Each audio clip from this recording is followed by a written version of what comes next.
شہادت کا واقعہ تو ایسا ہے کہ حضرت حسین کی شہادت سے آسمان اور زمین بھی کانپ اٹھے۔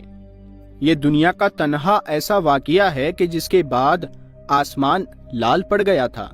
اور اس دن بیت المقدس میں جو بھی پتھر اٹھایا جاتا اس کے نیچے سے خون ملتا تھا۔ کئی دنوں تک لال آندھیاں چلتی رہی اور ہر طرف ایک وحشت سی چھائی رہی، کیونکہ حضرت حسین کی شہادت کوئی عام شہادت نہیں تھی،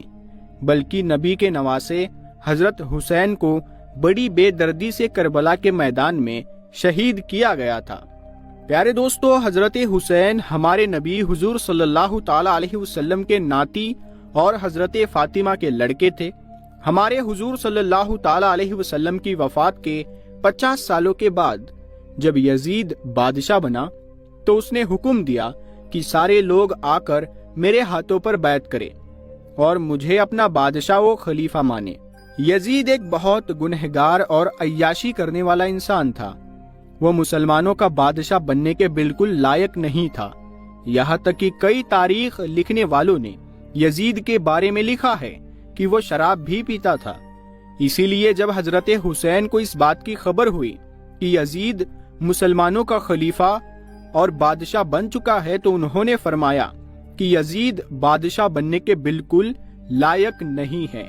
اسی لیے میں کبھی بھی اس کے ہاتھوں پر بیعت نہیں کروں گا۔ کیونکہ حضرت حسین ہمارے نبی کے نواسے اور اس وقت لوگوں میں سب سے زیادہ مشہور ہستی تھے، اسی لیے مسلمانوں میں جب تک حضرت حسین یزید کو اپنا خلیفہ نہ مانتے تب تک دوسرے مسلمانوں کی ایک بہت بڑی تعداد بھی یزید کو اپنا خلیفہ ماننے کے لیے تیار نہ ہوتی۔ اب یہ خبر مدینہ کے گورنر ولید تک پہنچ چکی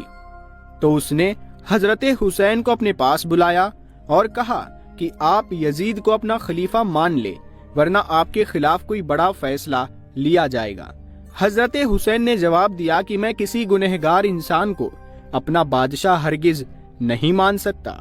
اسی لیے میں مرنا تو گوارا کروں گا لیکن یزید کو کبھی بھی اپنا خلیفہ تسلیم نہیں کروں گا۔ دوستو، کوفہ شہر کے بہت سے لوگ ایسے تھے جو حضرت حسین کی طرح یزید کو اپنا خلیفہ ماننے کے لیے تیار نہیں تھے۔ اسی لیے جب ان لوگوں کو خبر ہوئی کہ حضرت حسین نے بھی یزید کو خلیفہ ماننے سے انکار کر دیا ہے تو کوفہ شہر والوں نے بہت سارے خط لکھ کر حضرت حسین کو کہا کہ آپ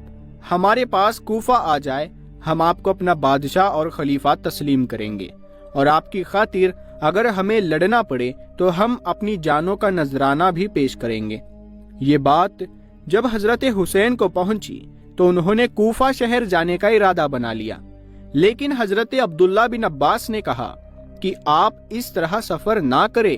یزید کی حکومت بہت ظالم ہے، اسی لیے وہ آپ کے خلاف کوئی بھی قدم اٹھا سکتے ہیں، اسی لیے آپ کوفہ والوں کو پیغام بھیج دے کہ اگر وہ حقیقت میں آپ کو اپنا خلیفہ تسلیم کرتے ہیں تو خود ہی اپنے لشکر لے کر مدینہ آ جائے۔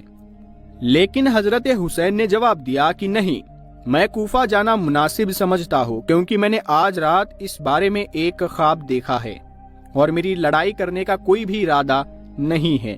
جب یزید کو خبر ہوئی کہ حضرت حسین نے اسے اپنا بادشاہ ماننے سے انکار کر دیا ہے تو اس نے ہر وہ طریقہ اپنایا کہ جس سے وہ حضرت حسین کو ڈرا دھمکا کر اپنی بات ماننے کے لیے راضی کر لے۔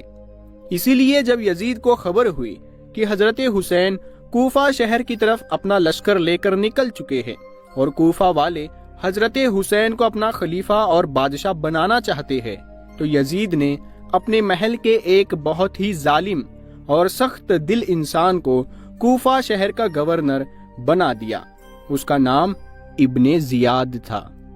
یزید نے اپنے گورنر ابن زیاد کو حکم دیا کہ اگر حضرت حسین کوفہ شہر پہنچنے کی کوشش کرے تو انہیں راستے میں ہی روک دیا جائے، انہیں کسی حال میں بھی کوفہ شہر میں نہ پہنچنے دیا جائے۔ دوستو، کوفہ شہر سے سینکڑوں کلومیٹر پہلے کربلا کا میدان پڑتا ہے۔ جب حضرت حسین کربلا کے میدان میں پہنچے تو ادھر کوفہ شہر کے گورنر نے ایک بہت بڑا لشکر کربلا کی طرف روانہ کیا۔ اس لشکر کا سردار ابن سعد تھا۔ دشمنوں کا لشکر جیسے ہی کربلا کے میدان میں پہنچا